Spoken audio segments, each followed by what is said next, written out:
Studies academy অহা 12 ফেব্ৰুৱাৰীত অনুষ্ঠিত হ'বলগীয়া এইচএছ ছেকেণ্ড ইয়াৰৰ ফাইনেল পৰীক্ষাত অৱতীৰ্ণ হ'বলগীয়া সমূহ ছাত্ৰ ছাত্ৰীক আমাৰ ষ্টাডিজ একাডেমিৰ ফালৰ পৰা শুভেচ্ছা জ্ঞাপন কৰিছোঁ। আজিৰ এই ভিডিঅ'ত মই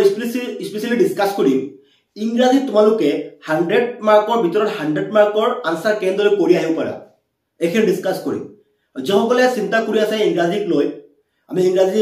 কেনেদৰে ভাল নাম্বাৰ পাব পাৰিম চিন্তা কৰি আছা কিছুমান আছে তোমালোকে 90% 90+ লেটাৰ নম্বৰ পাব বিচাৰিছা ইংৰাজী যদি কিবা ডাউট থাকে কনফিউজ থাকে আজি আমি গোটেইখিনি ডিছকাছ কৰিম unseen passage report writing narration notice writing English grammar বাকি টপিক ফ্লেমিংগো 20টা মানে এটা মাৰাথন ক্লাছ হ'ব ওভাৰভিউ ডিছকাছ কৰিম যে কোনখিনি আনসাৰ আমি কেনেদৰে শিকিব লাগে বা পৰীক্ষাত কেনেদৰে লিখিব লাগে গোটেইখিনি ডিছকাছ কৰিম ইন কেছ যদি কোনো কোৱেশ্চন কমন নহয় সেই আনকমন কোৱেশ্চনটোৰ আনসাৰ তোমালোকে কেনেদৰে লিখিব লাগে গোটেইখিনি ডিছকাছ কৰিম এটা হেল্পফুল ভিডিঅ' হ'ব তোমালোকে স্কিপ নকৰিবা। প্ৰথম কথাটো হৈছে যে তোমালোকে যিসকলে চিন্তা কৰি আছা বয় কৰি আছা যে আমি পৰীক্ষাত কেনেদৰে ভাল নাম্বাৰ কেৰি কৰিম তোমালোকে প্ৰথম কথাটো হৈছে যে সময় যিখিনি গৈছে আমাৰ গ'ল সেইবোৰ লৈ এতিয়া চিন্তা কৰি নহ'ব আমাৰ নেক্সট ষ্টেপ আমি এতিয়া যিখিনি আমাৰ অতীত হৈ গ'ল কিছুমানৰ আছে যে পঢ়া শুনাৰ কাৰণে সময় কম দিছা কোৰ্স কমপ্লিট হোৱা নাই কম শিকিছা এতিয়া সেইখিনি লৈ তোমালোকে মাথা মাৰি নাম নাই এতিয়া নেক্সট আমাৰ পৰীক্ষাটো কেনেদৰে ভাল হ'ব সেইটো আমি চিন্তা কৰিব লাগিব। যদি সেইখিনি চিন্তা কৰা যে মই পঢ়া নাই ভালকৈ ষ্টাডি কৰা নাই লগৰ কেইটা বহুতো বেছি শিকি লৈছে এতিয়া মোৰ কি হ'ব এইখিনি বাদ দিয়া ঠিক আছে। নেক্সট আমাৰ 12 ফেব্ৰুৱাৰীৰ পৰা এক্সাম আৰম্ভ হ'ব আমি প্ৰিপেয়াৰ হ'ব লাগিব। প্ৰথম হৈছে তুমি এই ভয় ভাৱটো মনৰ পৰা আঁতৰাব লাগিব শাৰীৰিক মানসিকভাৱে তুমি ষ্ট্ৰং হ'ব লাগিব যে ভয় ভাৱটো আঁতৰাই দিয়া যে পৰীক্ষাতে যিখিনি শিকিছা এনেকৈ ভাবি ল'বা যে তোমাৰ নিচিনা আৰু বহুত ষ্টুডেণ্ট আছে মাত্ৰ যে তুমি নহয় এনেকুৱা যে তোমাৰ ভয় লাগি আছে তোমাৰ নিচিনা বহুত ষ্টুডেণ্ট আছে গতিকে সেইবোৰ চিন্তা বাদ দি দিয়া। নেক্সট আমাৰ পৰীক্ষাটো আমি ভাল কৰিব লাগিব কাৰণ এই পৰীক্ষাটোৰ লগত তোমাৰ মা দেউতাকৰ সপোন জড়িত হৈ আছে সমাজৰ সপোন জড়িত আছে পিতৃ মাতৃ বা তোমালোকৰ স্কুলৰ শিক্ষক শিক্ষয়িত্ৰীৰ সপোন জড়িত হৈ আছে যে ৰিজাল্টটো তোমাৰ মাত্ৰ ৰিজাল্ট তোমাৰ ৰিজাল্ট নহয় সমাজে তোমাৰ ফালে ভাট চাই আছে যে ষ্টুডেণ্ট তোমাৰ মাক দেউতাকে তোমাৰ মুখৰ ফালে ভাট চাই আছে এনেকুৱা বহুতো দুখীয়া ছাত্ৰ ছাত্ৰী আছে বহুতো মেধাসম্পন্ন ছাত্ৰ ছাত্ৰী আছে বহুতো মা দেউতাকৰ আশা আছে যে ল'ৰাটোক বা ছোৱালীটোক উপযুক্ত শিক্ষাৰ শিক্ষিত কৰা গতিকে তুমি সেইবোৰ চিন্তা বাদ দি পৰীক্ষাটো কেনেদৰে তোমালোকে হেৰি কৰিব লাগে এটা ভাল নাম্বাৰ কেৰি কৰিব লাগে সেইখিনি চিন্তা কৰা আই হোপ তোমালোকে বুজি পাইছা। তেতিয়াহ'লে আমি ভিডিঅ'টো আৰম্ভ কৰোঁ all topics for HS final examination ঠিক আছে। ইয়াত আমাৰ এপ দিয়া আছে যিসকলে আমাৰ এপ ডাউনলোড কৰা নাই এপটো ডাউনলোড কৰিবা ঠিক আছে। প্ৰথমতে আমি চোৱা তোমালোকৰ আনসিন পেছেজৰ পৰা একেবাৰে শেষলৈকে 20টালৈকে ডিছকাছ কৰিম ভিডিঅ'টো ভালদৰে ৱাচ কৰা বুজি পাবা। চ' প্ৰথম কুৱেশ্যনটো হ'ব তোমালোকৰ আনসিন পেছেজ মানে এডভান্স ৰাইডিং স্কিল নিশ্চয় গম পোৱা এডভান্স ৰাইডিং স্কিলছত তোমালোকৰ 35 মাৰ্কছ থাকিব 35 মাৰ্কছ এডভান্স ৰাইডিং স্কিলছত আৰু এই 35 মাৰ্কছ একেবাৰে ইজি তোমালোকে অলপ ভালদৰে ৱাচ কৰা তেতিয়াহ'লে বুজি পাবা 35 মাৰ্কছ বহুতো টান লাগে কিন্তু টান নহয় মই যি তোমালোক উপদেশ দিম সেইবোৰ তোমালোকে অলপ মোক ফ'ল' কৰা তেতিয়াহ'লে বুজি পাবা। চ' এডভান্স ৰাইডিং স্কিলছত প্ৰথম যোনটো কুৱেশ্যন থাকিব বা তোমালোকৰ প্ৰশ্ন কাকতৰ মনত ৰাখিবা প্ৰথম কুৱেশ্যনটো থাকিব আনসিন পেছেজ আনসিন পেছেজ মানে এটা পেছেজ থাকিব তলত কুৱেশ্যন থাকিব নিশ্চয় সকলোৱে গম পোৱা। চ' একেবাৰে ইজি তলত কুৱেশ্যন আছে তোমালোকৰ পেছেজৰ পৰা আনসাৰ কেইটা লিখিব লাগে বাছ এইটো আৰু 10 মাৰ্কছ থাকিব। পেছেজটো কেনেকৈ লিখিব লাগে অলৰেডিতো আমি বুজাই দিছোঁ তোমালোকক পেছেজটো তলত কুৱেশ্যন থাকিব তোমালোকে আগতে কুৱেশ্যন পঢ়িবা মেইন ৱৰ্ডবোৰ আণ্ডাৰলাইন কৰিবা নেক্সট পেছেজত যাবা ঠিক আছে পেছেজৰ পৰা তোমালোকে আনসাৰখিনি পাই যাবা একেবাৰে ইজি। মই তোমালোকক কওঁ যে তোমাৰ এজন ষ্টুডেণ্টেও এই আনসিন পেছেজটো এৰি নাহিবা 10 মাৰ্কছ চোৱা ভালদৰে লিখিলে তোমালোকে 10 মাৰ্কছৰ ভিতৰত 10 মাৰ্কছ পাবলৈ সক্ষম হোৱা আনসিন পেছেজ কোনেও এৰি নাহিবা কিবা নহয় কিবা লিখিব লাগিব তোমালোকে আনসিন পেছেজৰ পৰা অলৰেডি মই ভিডিঅ' বনাইছোঁ লিংক থাকিব ডেছক্ৰিপশ্যনত যদি কিবা ডাউট থাকে তাৰ পৰা চাব পাৰিবা। আনসিন পেছেজটো মানে কোনো কমন নাথাকে এটা পেছেজ উঠাই দিব ঠিক আছে। নেক্সট চোৱা 2 নম্বৰ ইম্পৰ্টেণ্ট এইটো নোটিছ ৰাইটিং পোষ্টাৰ ৰাইটিং আৰু এডভাৰটাইজমেণ্ট ৰাইটিং হয় নোটিছ আহিব নোটিছৰ লগত অৰ থাকিব পোষ্টাৰ বা নোটিছৰ লগত এডভাৰটাইজমেণ্ট বা পোষ্টাৰ অৰ এডভাৰটাইজমেণ্ট মানে এই তিনিটাৰ পৰা এই তিনিটা টপিকৰ পৰা তোমালোকৰ টোটেল কুৱেশ্যন দুটা আহিব তোমালোকে আনসাৰ এটা লিখিব লাগে ইয়াত থাকিব 5 মাৰ্কছ। সো অলৰেডি ভিডিঅ' আমি প্ৰস্তুত কৰিছোঁ নোটিছ পোষ্টাৰ এডভাৰটাইজমেণ্ট বহুতে চাইছা কাৰণ 50,000 আমাৰ ভিউজ হৈছে নোটিছ ৰাইটিঙত তেতিয়াহ'লে তোমালোকে নিশ্চয় ভিডিঅ'টো চাইছা নোটিছ ৰাইটিঙৰ মই এটা ফৰ্মেট তোমালোকক দিছিলোঁ কেনেদৰে নোটিছ লিখিব লাগে প্ৰথমতে আমি কি লিখিব লাগে মাজত কি লিখিব লাগিব নোটিছটোৰ ফৰ্মেট ধুনীয়াকৈ মই ডিছকাছ কৰিছিলোঁ নোটিছটোৰ ওপৰত মানে বেছিভাগ এটা কমন মই দেখা পাইছোঁ যে স্কুল বা কলেজৰ নাম যদি প্ৰস্তুত নাথাকে আমি কি লিখিব লাগে মনত ৰাখিবা যদি স্কুল বা কলেজৰ নাম নাথাকে XYZ স্কুল কোশ্চনত স্কুল থাকিলে XYZ স্কুল বা XYZ কলেজ কোশ্চনত কলেজ থাকে XYZ কলেজ পাছত আমাৰ সেইখিনি আহিব যিসকলে চোৱা নাই নোটিছ ৰাইটিংটোৰ ভিডিঅ' ফৰ্মেটটো এইটো ভিডিঅ' ডেছক্ৰিপশ্যনত লিংক পাবা নোটিছ ৰাইটিং বুলি লিখা আছে তোমালোকে ক্লিক কৰি এবাৰ চাব পাৰিবা 20 মিনিটৰ ভিডিঅ' এই ভিডিঅ'টোৰ পৰা তোমালোকে 5 মাৰ্কছ আহি গ'ল নোটিছ ৰাইটিং বা poster writing advertisement writing poster notice এইবোৰ আমি টেবুল বনাই লিখিব লাগে তোমালোকে স্কেল লৈ যাবা আৰু লগতে কাট পেঞ্চিল এইবোৰ লৈ যাবা নোটিছ ৰাইটিং পোষ্টাৰ ৰাইটিং আৰু এডভাৰটাইজমেণ্ট ৰাইটিং তোমালোকে কি কৰিবা এনেকৈ টেবুল বনাই লিখিবা তিনটা টপিকৰ ভিডিঅ' আপলোড হৈছে তোমালোকে ডেছক্ৰিপশ্যনত পাবা চাই ল'বা ঠিক আছে ইয়াত আহিব 5 মাৰ্কছ ইজ একেবাৰে ইজি তোমালোকৰ এইটো নেক্সট আহিব ৰিপৰ্ট ৰাইটিং আৰু ফেক্সুৱেল ডেছক্ৰিপশ্যন চ' ৰিপৰ্ট ৰাইটিং মই তিনটা ভিডিঅ' আপলোড কৰিছিলোঁ এটা হৈছে ডে চেলিব্ৰেশ্যন বা ইভেন্ট চেলিব্ৰেশ্যন ডে অৰ ইভেন্ট চেলিব্ৰেশ্যন আৰু আছিল এক্সিডেণ্টৰ ওপৰত আৰু এটা আছিল তোমালোকৰ চন্দ্ৰায়ন 3 বিহু আৰু ফ্লাডৰ ওপৰত চ' এইখিনি তোমালোকৰ ইম্পৰ্টেণ্ট হ'ব ৰিপৰ্ট চ' ইনকেছ যদি তোমালোকে ৰিপৰ্টত কিবা খেলিমেলি দেখা পাইছা মিলাব পৰা নাই কিবা নহয় কিবা লিখিব লাগিব ৰিপৰ্টত হেডলাইন দিবা ৰিপৰ্টত যিটো বিষয়ৰ ওপৰত ৰিপৰ্টটো লিখিবলৈ দিয়া হ'ব হেডলাইনটো মই বুজাই দিছোঁ ৰিপৰ্টবোৰত কেনেদৰে ৰিপৰ্ট লিখিব লাগে ইয়াৰ পাছতো কৈ আছোঁ ধৰি লোৱা আহিছে তোমালোকৰ ফৰ এক্সাম্পল চন্দ্ৰায়ন 3 তুমি শিকা নাই আমি কি লিখিব লাগিব চন্দ্ৰায়ন 3 হিষ্টৰিক ইভেন্ট চন্দ্ৰায়ন 3 হেডলাইনত ইয়াৰ পিছত বাই দি ৰিপৰ্টাৰৰ নাম যোনটো ৰিপৰ্টাৰৰ নাম থাকিব সেইটো লিখিব লাগে ইয়াৰ পিছত গুৱাহাটী লিখি ডেট এটা দিলা এপিছত ৰিপৰ্টটো আমি লিখিব লাগিব চ' মই ৰিপৰ্টৰ কাৰণে বহুত ধুনীয়া ভিডিঅ' আপলোড কৰিছোঁ বহুতে ভিডিঅ'বোৰ চাইছা তোমালোকৰ ভাল লাগিছে যদি কিবা কাৰোবাৰ কিবা ডাউট আছে চোৱা নাই এইটো ভিডিঅ'ৰ ডেছক্ৰিপশ্যনত ৰিপৰ্টৰ তিনিটা লিংক থাকিব তিনিটা ভিডিঅ'ৰ লিংক থাকিব চাই ল'বা নেক্সট আমাৰ most important topic job application or letter to editor একেবাৰে ইজি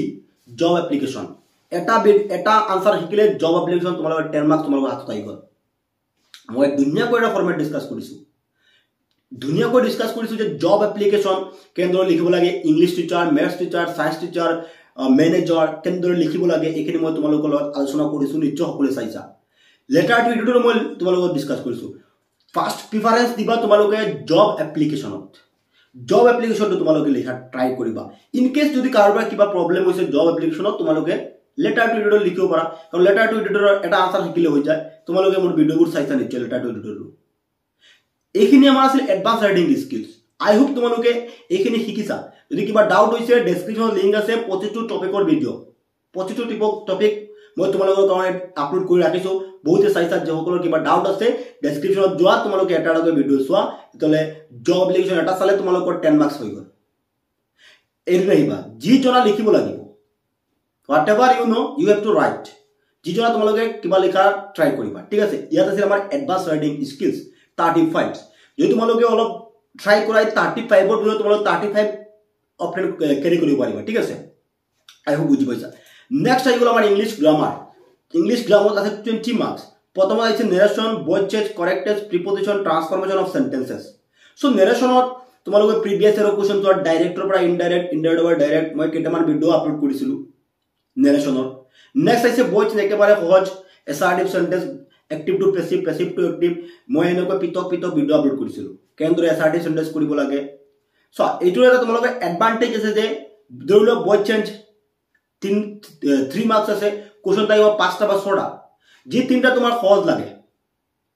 5টা কুৱেশ্যন আছে তুমি লিখিব লাগে 3টা তুমি এনে 3 লিখিব লাগে যিখিনি তোমাৰ টান লাগে সেইখিনি তুমি লিখাৰ দৰকাৰ নাই 3টা লিখা যি 3টা তোমাৰ সহজ হৈছে নেক্সট হৈছে কাৰেক্ট টেন্স একেবাৰে এই যে ক্লাছ 0টো পাইছা ফাৰ্ষ্ট 0টো পাইছা মইতো ভিডিঅ' বহুত বনাইছোঁ কাৰেক্ট টেন্সৰ ওপৰত এইবোৰ লিংক থাকিব ডেছক্ৰিপশ্যনত correct tense present indefinite present continuous past continuous এইবোৰ একেবাৰে ইজি কেনেদৰে কৰিব লাগে ধুনীয়াকৈ ভিডিঅ' আপলোড কৰিছিলোঁ নেক্সট প্ৰিপজিশ্যন মই এটা ভিডিঅ' দিছিলোঁ প্ৰিপজিশ্যনৰ 30টা কুৱেশ্যন আছে প্ৰিপজিশ্যনৰ এইখিনি সাফিচিয়েণ্ট হ'ব নেক্সট ট্ৰান্সফৰ্মেশ্যন অফ সেন্টেন্স ইয়াত ডিগ্ৰী আছে নেগেটিভ ইণ্টাৰগেটিভ সেন্টেন্স তাৰপিছত চিম্পল কমপ্লেক্স সেন্টেন্স এইবোৰতো মই বুজাই দিছোঁ চ' এই 20 মাৰ্কছ একেবাৰে ইজি অলপ ট্ৰাই কৰা এইখিনি আৰু অপশ্যন আছে ইয়াত যে ইংলিছত তোমালোকৰ অপশ্যন থাকে ইয়াত ধৰি লওক প্ৰিপজিশ্যন টোটাল 4টা কোৱেশ্চন আনসাৰ লিখিব লাগে কোৱেশ্চন থাকিব 6টা বা 7টা থাকিব ইয়াত মানে তোমালোকে প্ৰিপজিশ্যনৰ 4 মাৰ্কছৰ ভিতৰত 4 মাৰ্ক 4 মাৰ্কছ তোমালোকে উঠাব পাৰিবা যদি অলপ সেই কোৱেশ্চনবোৰ চোৱা মই যিকেইটা দিছিলো আগতে সো 20 মাৰ্কছ একেবাৰে ইজি আই হোপ তোমালোকে এইখিনি শিকি আছা চিন্তা কৰিব নালাগে যেখিনি শিকিছা এখন ৰিভিজন কৰি থকা আৰু এটা কমেন্ট কৰি তোমালোকে জনাবা আমাৰ ষ্টাডিলিস্ট একাডেমীৰ তই তোমালোকে ভিডিও চাই আছা বা আমাৰ এপত ষ্টাডি কৰি আছা বহুতে আমাৰ এপত পেড কোৰ্সত জয়েন হৈ ষ্টাডি কৰি আছে তোমালোকৰ বেনিফিট হৈছে নাই আমাৰ কোৰ্সবোৰ বা আমাৰ ভিডিওবোৰ কমেন্ট কৰি জনাবা তোমালোকৰ লাভ হৈছে নাই আমাৰ পৰা তোমালোক উপকৃত হৈছে নাই যে আমি তোমালোকৰ কাৰণে ভিডিও বনাই আছো ডেইলি বা আগৰ পৰা ভিডিও দি আছো সো বহুতে মোকে কমেন্ট কৰি জনাই আছে যে ভাল লাগিছে ইয়াৰ পাছত তোমালোকে কমেন্ট কৰিবা যে সকল নতুনকৈ আমাৰ লগত সংযোগ হৈছে তোমালোকে আমাৰ পৰা উপকৃত হৈছে নাই ঠিক আছে এখানে আছে আমাৰ ইংলিশ গ্ৰামাৰ নেক্সট আহিব আমাৰ Flamengo so Flamengo total 30 marks আহে সো প্ৰোজ সেকশনত আহিব 20 মাৰ্কস আৰু পোয়েট্ৰি সেকশনত 10 মাৰ্কস হৈ গল 30 সো প্ৰোজ সেকশনত প্ৰথমত আহিব 1 মাৰ্কসৰ কোৱেশ্চন 1 মাৰ্কৰ কোৱেশ্চন থাকিব 8টা বা 7টা তোমালোকে লিখিব লাগিব 5টা 5 মাৰ্কস সো এটা 1 মাৰ্কসৰ কোৱেশ্চন তোমালোকে পুৰণি যিবোৰ কোৱেশ্চন আছে প্ৰিভিয়াস ইয়াৰৰ কোৱেশ্চনবোৰ চোৱা আমাৰ মডেলতো বহুত কোৱেশ্চন দিছো আমি একিন্তু আহিবই পৰীক্ষাত বা তোমালোকে 1 মাৰ্কসৰ এটা কমন আহি যাব যে প্ৰতিটো চ্যাপ্টাৰৰ ৰাইটাৰৰ নাম লাস্ট লেসন ইন্ডিগো তাৰ পাছত লষ্ট স্প্ৰিংৰ ৰাইটাৰৰ নাম জবছৰ থাকে আহিছিল আৰ্নিষ্ট জাং গোইং প্লেসেস মেমৰিজ অফ টুটা সাহিব এই পাঁচটা চ্যাপ্টাৰত তোমালোকে ৰাইটাৰৰ নাম শিকিবা অথৰ কোনে চ্যাপ্টাৰবোৰ লিখিছিলে ইয়াত আহিব তোমালোকৰ 7টা কোৱেশ্চন তোমালোকৰ যিকোনো 5টা লিখিব লাগে নেক্সট আহিব 2 মাৰ্কস কোৱেশ্চন 2 নম্বৰৰ কোৱেশ্চন মানে এটা টোটাল থাকিব 5টা কোৱেশ্চন মার্কস থাকিব 10 মার্কস সো এইখিনি তোমালোকে অলপ শিকিব লাগিব অলপ চাব লাগিব ইন কেস ধৰিলো দা লাস্ট লেসনৰ পৰা কমন হোৱা নাই বা তুমি লিখিব পৰা নাই তুমি 4টা শিকি গৈছা তাৰ পৰা তুমি কমন হোৱা নাই কি কৰিবা এটা ইম্পৰ্টেন্ট কথা যি জনা কোৱেশ্চনটো ধৰিলো দা লাস্ট লেসনৰ পৰা আহিছে তোমাৰ মানে এই কোৱেশ্চনটো একো তুমি জনা নাই যেসকল কমন আছে দুনিয়াকৈ লিখিব পাৰিব ইন কেস যদি তোমাৰ কমন হোৱা নাই যি জনা সেই দা লাস্ট লেসনৰ পৰা কিবা নহয় কিবা তুমি লিখিব লাগিব সো তোমাৰ ব্ল্যাঙ্ক পেপাৰত যদি পেপাৰখন এৰি আহা পেপাৰখন যদি একো নিলিখা তোমাক তো মাৰ্ক নিদিয়ে যদি দা লাস্ট লেসনৰ পৰা কোনো এটা কোৱেশ্চন আহিছে তোমাৰ আনকমন লাগিছে তুমি লিখিব পৰা নাই তেতিয়ালে তুমি সেই চ্যাপ্টাৰটো যি জনা তুমি সেইখিনি লিখাৰ চেষ্টা কৰা তেতিয়ালে কিবা নহয় কিবা মাৰ্কস দিব সো এক্সামিনাৰে তোমাক চাব এটো তো নিবিচাৰিব যে তোমাক ফেল কৰোৱা কাৰণ তুমি যিখিনি লিখিবা সেইখিনিৰ ওপৰত তুমি মার্কস পাবা সো কিমান টাফো নহয় তোমালোকে সেইমতে লিখিবা আনকমন আহিলে তুমি যি জনা সেই চ্যাপ্টাৰৰ পৰা মিলাই তুমি লিখিব লাগিব ঠিক আছে তেলে হ'ব নেক্সট আমাৰ 5 মাৰ্কসৰ কোৱেশ্চন 5 মাৰ্কসৰ কোৱেশ্চন মই তোমালোকৰ কাৰণে এটা পিডিএফ দিছিলো সকলোৱে চাইছা যে দা লাস্ট লেসনৰ কোৱেশ্চন আছে ইন্ডিগোৰ কোৱেশ্চন আছে লষ্ট স্প্ৰিংৰ কোৱেশ্চন আছে এবাৰ তোমালোকৰ বেছি ইম্পৰ্টেন্ট হ'ব লষ্ট স্প্ৰিং এণ্ড ইন্ডিগো 5 মাৰ্কসৰ প্ৰথম তোমালোকে ইন্ডিগো আৰু লষ্ট স্প্ৰিং এই দুটো চ্যাপ্টাৰৰ 5 মাৰ্কস পাবা কাৰণ যোৱাবাৰ তোমালোকৰ lost spring and the last lesson যোৱাবাৰ আহিছিল ইন্ডিগো আৰু মেমৰিজ অফ টুটা সাহিব আহি গল সো এবাৰ তোমালোকৰ গোইং প্লেসেস দা লাস্ট লেসন লষ্ট স্প্ৰিং এই তিনটা চ্যাপ্টাৰ তোমালোকে আগতে ৰখা এই তিনটা চ্যাপ্টাৰৰ পৰা 5 মাৰ্কসৰ কোৱেশ্চনটো আহিবই ঠিক আছে সো এইখিনি মই অলৰেডি দিছো তোমালোকক যেসকলে পোৱা নাই তোমালোকে ডেসক্ৰিপশনত পাবা তোমালোকে ভিডিওবোৰ চালে হৈ যাব নেক্সট আহিব পোয়েট্ৰি সেকশন সো পোয়েট্ৰি সেকশনৰ 2 মাৰ্কসৰ কোৱেশ্চন তিনটা লিখিব লাগে অলপতে ভিডিও আপলোড হৈছে পোয়েট্ৰি সেকশনৰ মই ভিডিও আপলোড কৰিছো 6 মাৰ্ক পিডিএফ দিছো মই যে কেনেদৰে লিখিব লাগে এটো একেবাৰে ইজি পোয়েট্ৰি সেকশন তোমালোকে লিংক পাবা ভিডিওৰ তোমালোকে এই তিনটা শিকিলে তিনটা বা চাৰিটা কোৱেশ্চন দিছিলো মই আউটসাইড স্ট্যান্ড কেনেদৰে লিখিব লাগে কিপিং কোৱাট কেনেদৰে লিখিব লাগে আৰু পাছত আ থিং অফ বিউটি কেনেদৰে লিখিব লাগে এইখিনি মই ধুনীয়াকৈ এটা ভিডিও আপলোড কৰি দিছিলো তোমালোকে নিশ্চয় চাইছা সো ইয়াত মই 4টা নে 5টা কোৱেশ্চন তোমালোকৰ আনসাৰ ডিসকাস কৰিছো সেইখিনি শিকিলে তোমালোকৰ ইয়াত 3টা কোৱেশ্চন কভাৰ হৈ যায় 6 মাৰ্ক কভাৰ হৈ যায় নেক্সট আহিব প্যাসেজ পোয়েট্ৰি পৰা এটা প্যাসেজ আহিব তলত আহিব কোৱেশ্চন সো প্যাসেজবোৰ তোমালোকে পুৰণি কোৱেশ্চনত যিবোৰ আছে প্ৰিভিয়াস ইয়াৰৰ কোৱেশ্চনবোৰ চালে হৈ যায় আৰু প্ৰতিটো কবিতাৰ পোয়েমৰ তোমালোকে কবিৰ নাম বা যিটো হেৰি আছে কবিৰ নাম পোয়েমৰ তোমালোকে শিকি ৰাখিবা খুদিয়া কোৱেশ্চনত আহে যে এই কবিতাটোৰ নাম আৰু কবিৰ নাম কি মত আহিবা আ থিং অফ বিউটি পৰা প্যাসেজ আহি যাব তলত কোৱেশ্চন থাকিব name the poem and what is name the poet মানে write the name of poem and poet কবিৰ নাম আৰু কবিতাৰ নাম সো আটিংগ বিউটিৰ কবিতাটোৰ কবিৰ নাম কি হ'ব জন কিডছ সো এই কবিতাবোৰ চাৰিটা তোমালোকে কবিৰ নাম মানে শিকি ৰাখিবা তেতিয়ালে হ'ব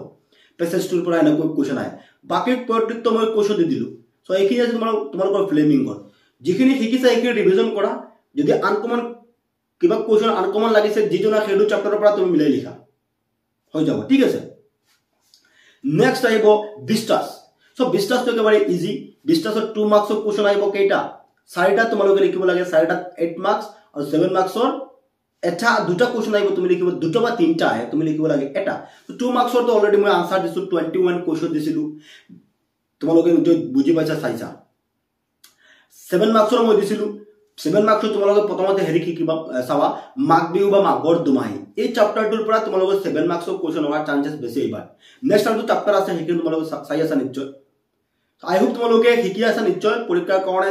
ফুলি প্ৰিপাৰেচন চলাই যোৱা আৰু চিন্তা নকৰি ষ্টাডি কৰা আৰু ইয়াত আমাৰ এপ আছে এপটো তোমালোকে ডাউনলোড কৰিলে পাবা মেটেৰিয়েলছখিনি দিয়া আছে ঠিক আছে সো এইখিনি আছে তোমালোকৰ জাস্ট মই এটা ওভাৰভিউ দিলো কোৱেশ্চনবোৰ কোন টাইপৰ আহিব পাৰে আৰু এই প্ৰতিটো টপিকৰ তো মই ভিডিও আপলোড কৰিও দিছো সে তোমালোকৰ নেৰেশন দিছো ভয়েস চেঞ্জ দিছো কাৰেক্টন দিছো প্ৰিপজিশন দিছো ট্ৰান্সফৰমেশন অফ সেন্টেন্সেস দিছো এটা বা দুটা টপিক বাকি আছে ইন্টাৰোগেটিভ সেন্টেন্স এইখিনি পাই যাবা কাইলৰ দিনৰ ভিতৰত পাই যাবা ভিডিও মোৰ মানে মোৰ মনত আছে কোন কেটা মই দিয়া নাই যিখিনি 90% বা 95% তো আমি কমপ্লিট কৰি দিছো তোমালোকক আৰু তোমালোকে নিশ্চয় চাইছা ভাল পাইছা এইখিনি নিশ্চয় শিকিছাও এইখিনি বাকি এটা কথা মই তোমালোকক কম জাস্ট তোমালোক নাৰ্ভাস নহবা নিজৰ ওপৰত বিশ্বাস ৰখা যিখিনি পঢ়িছা বা তোমালোকৰ টিচাৰসকলে যিখিনি পঢ়াইছে বা আমাৰ পৰা যিখিনি তোমালোকে পাইছা লিখিছা সেইখিনি তোমালোকে ষ্টাডি কৰি যোৱা ৰিভিজন কৰি যোৱা নিশ্চয় পৰীক্ষাত তোমালোকৰ কমন আহিব ভাল ফলাফল হ'ব তোমালোকৰ চিন্তা নকৰিবা এটা চিন্তা কৰিলে কেৱল তোমালোকৰ শাৰীৰিক বা মানসিকভাৱে তুমি অসুস্থ হৈ পৰিবা পৰীক্ষাত লিখিব নোৱাৰিবা সেইকাৰণে মই আগতেও তোমালোকক কৈছো যে তোমালোকৰ যেখিনি সময় অতিবাহিত হৈছে সেইখিনি চিন্তা নকৰি টাৰ্গেট ৰখা পৰীক্ষাটোৰ কাৰণে পৰীক্ষাটো যাতে কেনেদৰে ভাল হয় তোমালোকে সেইটো চিন্তা কৰা সো আমাৰ ফালৰ পৰা তোমালোকে যিখিনি কৰিবলগীয়া আছিল আমি কৰাৰ চেষ্টা কৰিছো ইয়াৰ পাছতো যদি কাৰোবাৰ আমি সময়মতে দিব পৰা নাই তোমালোকে মই দুখিত তোমালোকৰ ওচৰত মোৰ ফালৰ পৰা শুভেচ্ছা থাকিল যাতে প্ৰতিজন ছাত্ৰ ছাত্ৰীয়ে এটা ভাল নাম্বাৰ কেৰি কৰক 90+ পাক ষ্টেণ্ড কৰক ডিষ্টিংশন পাক ফাৰ্ষ্ট ডিভিজনৰ ওপৰত মাৰ্কছ পাক এইখিনি আমাৰ আশা তোমালোকৰ ওপৰত আৰু সকলো সহত মই তোমালোকক আকৌ ধন্যবাদ জ্ঞাপন কৰিছো আমাৰ লগত সহযোগিতা কৰাৰ কাৰণে কাৰণ ইতিমধ্যে আমাৰ 50k সাবস্ক্ৰাইবাৰ কমপ্লিট হৈছে only for you my dear student তোমালোকৰ সাপোৰ্টৰ কাৰণে এইখিনি হৈছে সো তোমালোকক মই আকৌ ধন্যবাদ জ্ঞাপন কৰিছো আৰু মোৰ ফালৰ পৰা শুভেচ্ছা থাকিল তোমালোকে চিন্তা নকৰিবা পৰীক্ষাত ভাল ফলাফল হ'ব thank you for watching all the best for your examination